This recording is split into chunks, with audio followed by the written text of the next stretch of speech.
निर्गमन की सीरीज का हम अध्ययन कर रहे हैं और ये श्रृंखला है।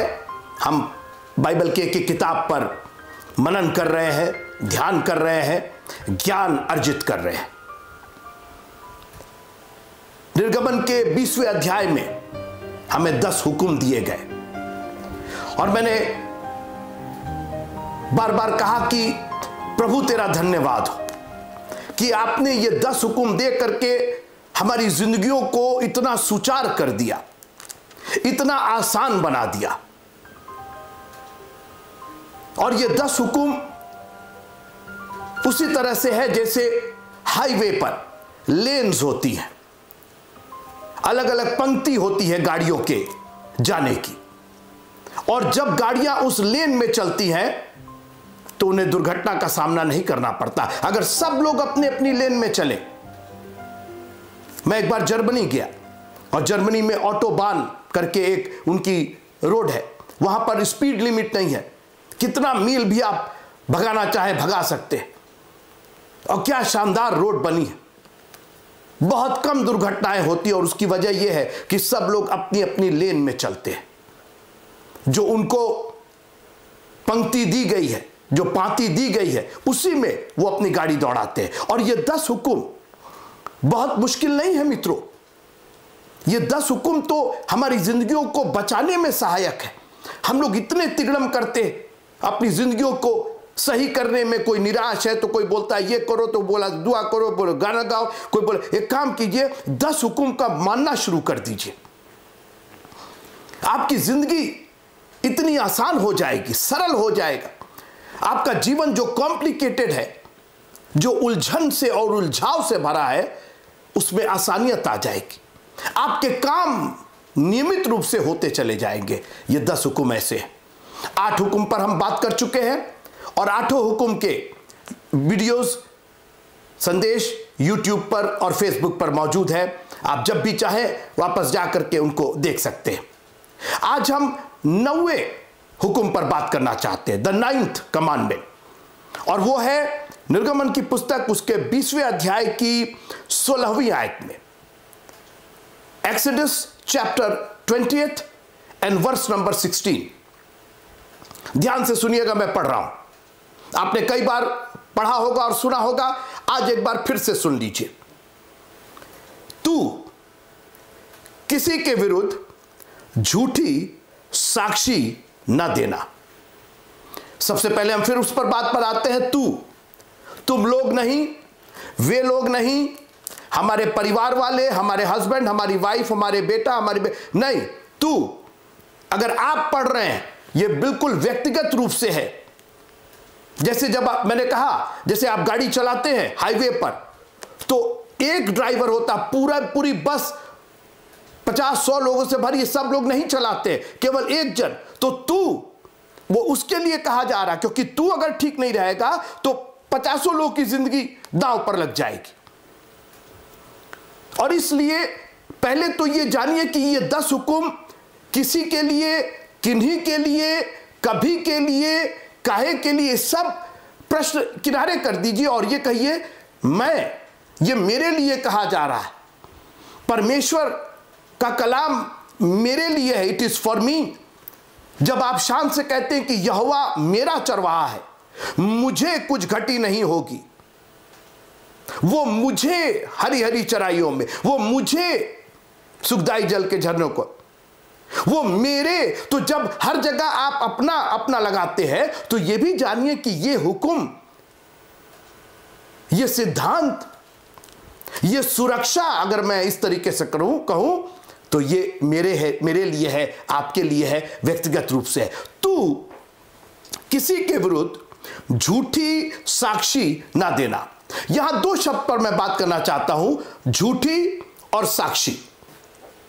सबसे पहले झूठ की बात कीजिए। पूरे 10 हुक्म में एक भी हुक्म सीधी तरीके से नहीं लिखा है, तू झूठ ना बोलना। है ना अजीब बात? ये एक हुक्म हम बहुत बचपन में सोचते थे, ये हुक्म क्यों नहीं है? कि तू झूठ ना बोला। हम लोग अक्सर कहते हैं कि झूठ नहीं बोलना चाहिए, झूठ नहीं बोलना चाहिए, झूठ नहीं बोलना, और बाइबल भी आगे खुलासा करती है हमें झूठ नहीं बोलना। लेकिन 10 हुक्म में कहीं अलग से तू झूठ ना बोलना यह नहीं लिखा है, लेकिन उसी को 9वें हुक्म में सम्मिलित किया गया है कि तू झूठी साक्षी। नंबर 1, पहले तो झूठ ना बोलना। तू जो झूठ वर्ड है वो होना ही नहीं चाहिए आपके जीवन में। और दूसरा, साक्षी या गवाही या विटनेस। तू किसी के विरुद्ध झूठी गवाही, साक्षी ना देना। अब मैं साक्षी पर बात करता हूं। यह गवाही है क्या, मैं इसकी परिभाषा पर आपसे थोड़ी देर मेरे साथ रहिए, आपको बहुत अच्छा लगेगा। ये सबसे पहले जानिए कि गवाही एक गवाह की होती है। गवाही वर्चुअल होती है। गवाही बोल के होती है, लिख करके होती है, सुना के होती है, इशारों में होती है। गवाही वर्चुअल होती है, लेकिन गवाह हकीकत में होता है, और वो गवाह हम होते हैं और आप होते हैं। गवाह तो आकाश और पृथ्वी को भी प्रभु ने गवाह बनाया है। लेकिन ये गवाही है क्या, या मैं यूं कहूं ये गवाह है क्या, इसकी परिभाषा क्या है? ध्यान से सुनिएगा। जब आप किसी घटना, किसी व्यक्ति और किसी वस्तु का व्यक्तिगत अनुभव करते हैं, तो आप उस घटना, उस व्यक्ति और उस वस्तु के गवाह बन जाते हैं। फिर से सुनिएगा। जब आप किसी घटना, किसी व्यक्ति और किसी वस्तु के व्यक्तिगत संपर्क में आते हैं, और यह व्यक्तिगत संपर्क कान से होता है, आंख से होता है, चख करके होता है, सूंघ करके होता है। जो 5 इंद्रियां प्रभु ने हमें दिया है, इन इंद्रियों के द्वारा जब किसी घटना, किसी व्यक्ति, किसी वस्तु का अनुभव हमको मिलता है, तो हम गवाह हो जाते हैं। और जब हम उसको प्रदर्शित करते हैं, चाहे बोल करके, चाहे लिख करके, चाहे इशारों में, वो गवाही हो जाती है। मैं इस 30-35 मिनट में बहुत ज्यादा इसके बारे में खुलासा नहीं कर पाऊंगा, लेकिन पहले तो आप गवाही का महत्व जानिए। कई बार आपके ना चाहने पर भी आप गवाह बन जाते हैं। जैसे जो सबसे बड़ी आप सब जो जिस चीज के आप सबसे बड़े गवाह हैं, वो आपकी पैदाइश। जब आप मां के गर्भ में गए और जब आप पैदा हुए, तो आप अपने आप जिंदगी के गवाह बन गए। आप अपने आप उस कर्ता के गवाह बन गए जिसने आपको पैदा किया, जिसने आपके नथनों में जीवन का श्वास दिया, जिसने आपको जिंदगी दी। आप पैदा होते ही अपने मां बाप के गवाह हो गए, क्योंकि बिना मां बाप के आप पैदा नहीं हो सकते। तो आपकी पैदाइशी इस बात की गवाही दे रही है कि आपके बाप भी है और आपकी माता भी है, आपके पिता भी है और आपकी माता भी है। क्योंकि आप एक घटना के व्यक्तिगत आपने उसका अनुभव किया और आप गवाह बन गए, और जब आप बोलेंगे तो आप की वो गवाही होगी। कई बार आप कहीं गए और आपने देखा कि एक नई दुकान खुली है, वहां उद्घाटन हो रहा है। अब आप घर लौट करके आए तो आप, वो दुकान आपकी नहीं, वो उद्घाटन आपका नहीं, लेकिन चूंकि आप वहां मौजूद थे और आपने उस दुकान का उद्घाटन होते हुए देखा, फीता कटते हुए देखा, मिठाई बंटते हुए देखा, आप अपने आप उस दुकान की ओपनिंग के गवाह हो गए। और जब आप घर पर आकर के बताते हैं कि आज फलानी जगह पर हम लोग के मोहल्ले में या उस सड़क पर यहां वहां एक दुकान खुली है, अरे तुमको कैसे, अरे मैं था वहां पे। ये गवाही आपने अनुभव से, आपने देखा, आपने सुना, हो सकता है कि एक लड्डू भी आपने खाया हो। और शुरू से परमेश्वर ने गवाही को बहुत इंपॉर्टेंस दिया और इसीलिए 9वां हुक्म इस बात के लिए रखा गया क्योंकि परमेश्वर ने गवाही को हल्के रूप में नहीं लिया है। आप मेरे बात ध्यान से सुनते रहिए, मैं अभी गवाही की चर्चा कर रहा हूं, झूठी गवाही तो बाद में आएगी। अभी आप पहले गवाही का महत्व और उसकी गंभीरता और उसका जो वेट है कि गवाही है क्या, उसमें कितनी ताकत है, वो कितनी इंपॉर्टेंट है हमारी और आपकी जिंदगी के लिए।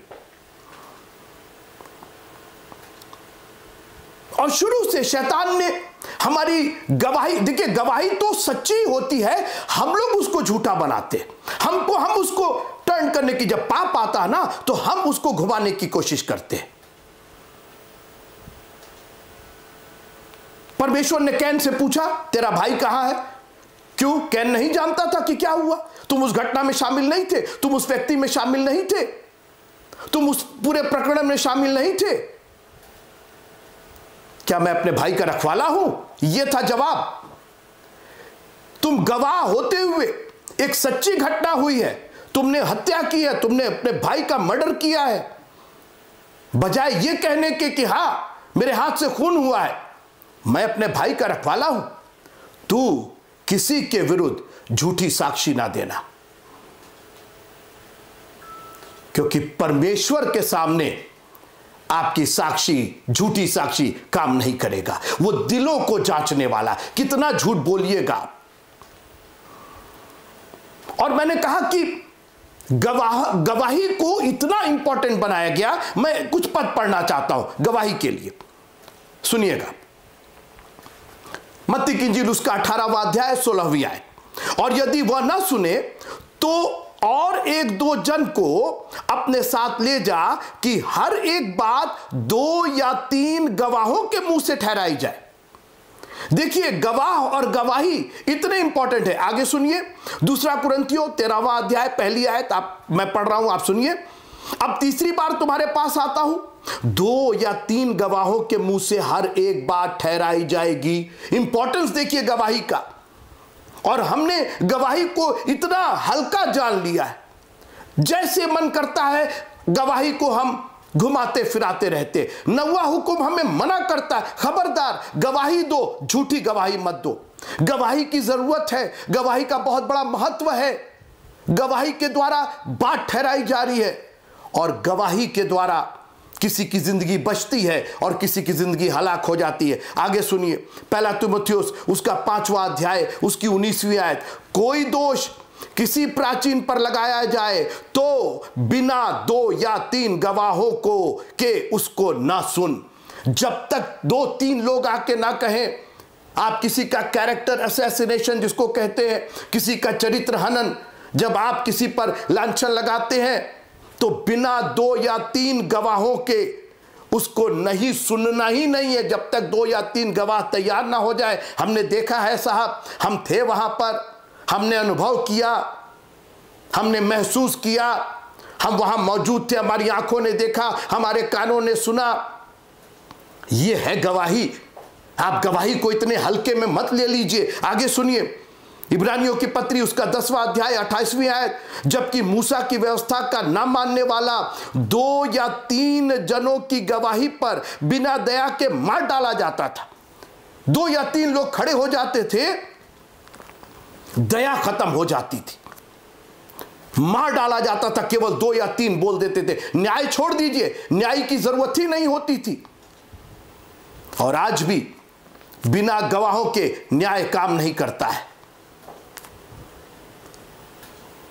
और इस 9वें पद को आप हल्का, इस 9वीं आयत हुक्म को आप इतना हल्का मत जानिएगा मित्रों। तू किसी के विरुद्ध झूठी गवाही मत देना। मैं बहुत कुछ इस पर कह सकता हूं।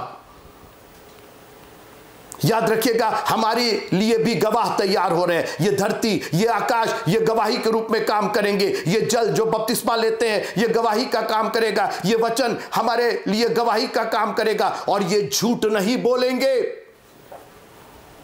परमेश्वर ने जिन गवाहों को हमारे लिए खड़ा किया, क्योंकि वो न्यायी है और एक दिन न्याय के सिंहासन के सामने खड़े होंगे, और हमारी दीदी, हमारे भैया, हमारी मम्मी, हमारे पापा हमारे लिए गवाही नहीं देंगे? खुदा ने जो एलिमेंट्स तैयार किए हैं, उसने अपना लहू दे करके हमें खरीदा है, उसका लहू झूठ नहीं बोलेगा कि आपने उसके लहू को ग्रहण किया है, या सिर्फ आप लिपापोती करते रहे हैं, आप सिर्फ कॉम्प्रोमाइज करते रहे हैं, आप समझौता करते रहे हैं, आप आधे प्रभु में आधे बाहर। मित्रों, इन गवाहों से बच करके रहिएगा, क्योंकि ये जो गवाह प्रभु ने ठहराए हैं, ये सच्ची गवाही देंगे।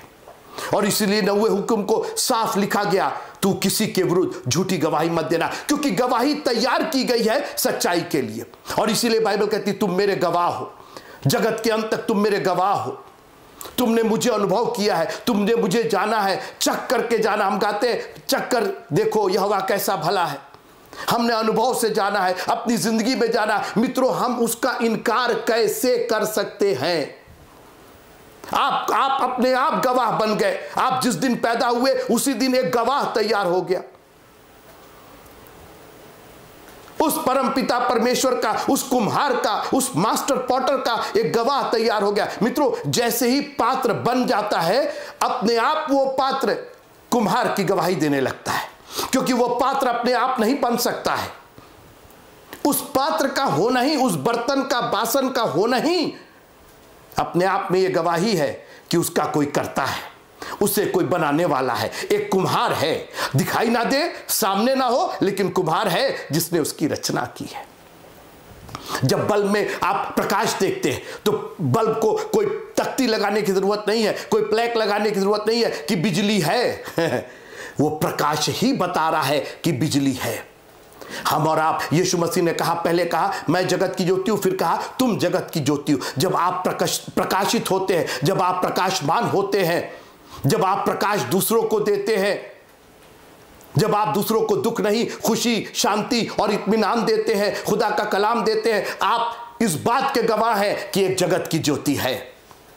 जैसे चांद, उसकी अपनी कोई रोशनी नहीं है, लेकिन चांद की रोशनी इस बात को चीख चीख करके, वो चांदनी बार बार हमें रिमाइंड कराती है देयर इज अ सन, एक सूरज है और उसी की रोशनी से हम चमक रहे हैं। तू किसी के विरुद्ध झूठी गवाही मत देना। मैं एक झूठी गवाही के बारे में बात करके आपसे विदा लेना चाहता हूं। मुझे नहीं लगता है ये हुक्म कैसे लिखा गया, किस परिप्रेक्ष्य में, और मुझे पूरी उम्मीद है, मैं पूरी तरीके से निश्चित हूं कि चूंकि मिस्र में मिस्री लोग झूठी साक्षी देते होंगे या इस्राएलियों को भड़काते होंगे, तुम इसके विरुद्ध झूठा बोलो, क्योंकि वो लोग तो पापी गुनहगार थे। परमेश्वर ने कहा अब नहीं करोगे तुम। किसी की जिंदगी और मौत का सवाल है, किसी के चरित्र का सवाल है, किसी की खुशी और गम का सवाल है। अपनी जबान पर लगाम दोगे, अपने क्रियाकलाप को संभाल करके रखोगे अगर किसी के विरुद्ध गवाही दी जा रही है। आज हम लोग गॉसिप करते, जिसको अंग्रेजी में गॉसिप कहते हैं, कानाफूसी। मालूम किसी को नहीं कि देखा किसी ने, ये सब झूठी गवाही के अंदर, उसमें झूठ भी आ रहा है और झूठी गवाही भी आ रही है। लूका की इंजील यीशु मसीह को पकड़ करके ले गए और शुरुआत हुई झूठी गवाही से, शुरुआत हुई दोष लगाने से। सुनिएगा, तब सारी सभा उठकर उसे पिलातुस के पास ले गई। चर्च उठ करके गया है, यीशु मसीह को पिलातुस के पास ले जा रहा। सभा, ये अन्य जाति लोग नहीं, ये गलीली, ये सामरी लोग नहीं, ये सब यहूदी लोग, ये सभा थी जो मंदिर के लोग थे। सुनिएगा, और वे यह कहकर उस पर दोष लगाने लगे कि हमने इसे, मैं लूका की इंजील उसका 23वां अध्याय और पहली और दूसरी आयत पढ़ रहा हूं, तू किसी के विरुद्ध झूठी साक्षी मत देना। मित्रों, कई बार हम खामोश रहते। सच्ची गवाही देना, और गवाही क्या, सच्चाई बोलना है कि प्रभु ने मेरे साथ कैसे बड़े बड़े काम किए, हमें गवाह बनाया। एक दुष्ट आत्मा से ग्रसित व्यक्ति था, यीशु मसीह ने उसको पूरी तरीके से चंगा किया और कहा घर जाकर के बताओ कि परमेश्वर ने तुम्हारे साथ कैसे बड़े बड़े काम किए। आज गवाही देने की बात होती है तो लोग बगले झांकते, जानते आप क्या कर रहे हैं? आप झूठी गवाही दे रहे हैं। अरे हम तो कुछ बोल ही नहीं रहे, वही तो है। आप खामोश रह करके आप कह रहे नहीं, हम तो कुछ जानते ही नहीं। मित्रों, जब आपको अनुभव होगा ना तो गवाही देने में आप चूकेंगे नहीं। सच्ची गवाही देना है। चांद चमकता ही है मित्रों। हाँ ठीक है, आपकी तरफ अंधेरा होता है, लेकिन जहां भी रहता है वो चमकता ही है। वो मजबूर है, क्या करे, क्योंकि सूरज का जो प्रकाश है उसको रिफ्लेक्ट करना ही है। हम मजबूर हैं, हम प्रभु के लोग हैं, हम परमेश्वर का कलाम देंगे ही देंगे। हम जब भी बोलेंगे तो शांति की बातें बोलेंगे। हम जब भी बोलेंगे तो आपके आत्मिक उत्थान की बात बोलेंगे। हम अगर आपको डांटेंगे भी तो इसीलिए कि आप जिंदगी पाए और बहुतायत की जिंदगी पाए। आप चौड़े मार्ग पर ना जाए, पतले मार्ग पर जाए। हम क्या करें, हमारी मजबूरी है। हम जगत की ज्योति, अगर ज्योति है तो चमकेंगे ही। आप बोलते रहिए, जब ज्योति हो गई तो ज्योति को तो चमकना ही चमकना है। आगे सुनिए।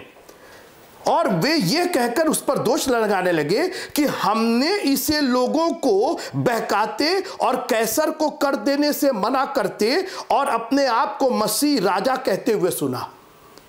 सुन रहे हैं मित्रों, ये झूठी साक्षी सुन रहे हैं। तो किसी के विरुद्ध झूठी साक्षी मत देना। ये पूरी महासभा, ये अन्य जातीय लोग नहीं, ये मसीही लोग अपने क्रियाकलाप से, अपनी बातों से, जली कली बातों से परमेश्वर के वचन के प्रति इतना वाद विवाद, झगड़ा, लड़ाई, ये सही है कि वो सही है, ये बपतिस्मा सही है कि वो बपतिस्मा सही है, ये डॉक्ट्रिन सही है। ये अपने आप को मसीह का राजा कहता है, मसीह राजा कहता है। ये कैसर को कर देने से मना करता है। यीशु मसीह ने कहा मना किया, आप बताइए। यीशु मसीह ने तो पतरस से कहा जो कैसर का है वो कैसर को दो। मछली का सिक्का निकाल करके कहा, मछली के मुंह से सिक्का निकलवा के कहा कि इस पर किसकी फोटो है? बोले कैसर की। तो बोले दे दो। लेकिन ये झूठी साक्षी मित्रों, कहा सच्ची गवाही। यीशु मसीह ने इतने बड़े बड़े काम किए थे, उनमें से एक जन नहीं खड़ा होकर बोला इसने अंधों को आंखें दी, इसने दुष्ट आत्माओं को निकाला, इसने 4 दिन के मुर्दे लाजर को जिलाया। एक भी आदमी नहीं था। मित्रों, आप मेहरबानी से इस सभा के भागीदार मत होइएगा, इस सभा के मेंबर मत होइएगा जो एक सच्चे व्यक्ति पर, यहां तक कि पिलातुस जो यीशु को नहीं मानता था, वो रोमी था, उसका यीशु मसीह से कोई लेना देना नहीं था। सुनिएगा, उसने तो इतना बड़ा चैलेंज किया। लूका की इंजील 23वां अध्याय और उसकी 21वीं 22वीं आयत में पढ़ता हूं, परंतु उन्होंने चिल्लाकर कहा उसे क्रूस पर चढ़ा, क्रूस पर। उसने तीसरी बार, पिलातुस ने 3rd टाइम, सोचिए, पहली बार बोला कोई दोष नहीं, दूसरी बार कोई दोष नहीं, यहां तक कि तीसरी बार बाहर लेकर के आया। उसने कहा क्यों, उसने कौन सी बुराई की है? पिलातुस पूछ रहा क्यों, उसने कौन सी बुराई की? एक अन्य जाति, एक रोमी, उसके लिए सच्ची गवाही, मैं कोई दोष नहीं पाता हूं, सच्ची गवाही। और गवाही क्या, वो गवाही दे रहा था, उस पर सच्ची, और सच्ची का तो कोई गवाही हमेशा सच्ची होती है, हम उसको झूठा बनाते हैं। हम प्रकाश को, हम ज्योति को ढकना चाहते हैं अपने बुरे कामों से, अपनी खामोशी से। मित्रों, जब आप हाथ नहीं उठाते, आप हालेलुया और प्रेज द लॉर्ड और तालियां नहीं बजाते, जानते आप क्या कर रहे हैं? आप झूठी गवाही दे रहे हैं।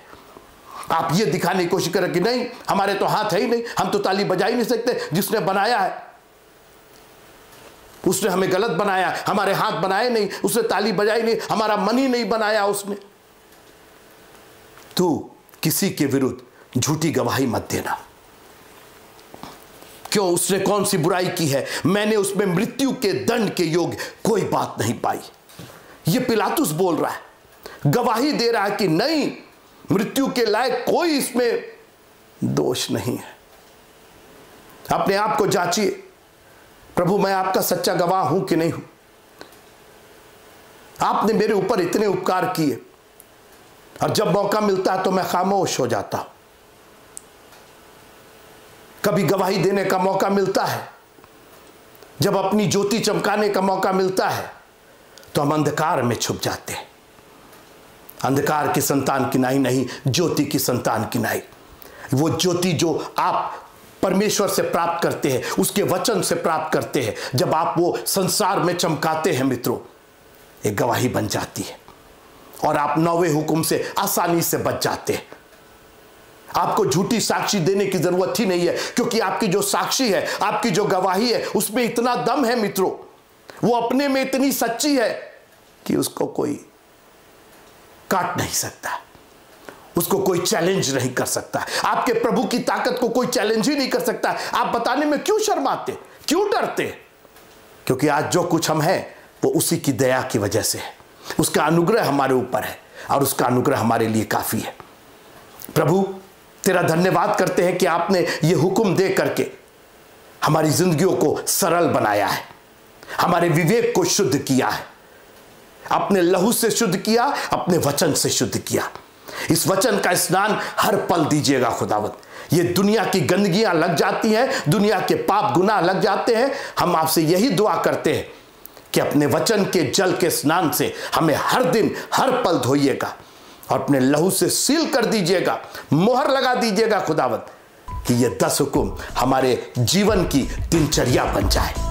जहां रहे तेरी गवाही देने में कभी शर्माए नहीं, कभी हिचके नहीं, कभी पीछे ना रहे। प्रभु आप सबको बहुत आशीष दे। जय मसीह की।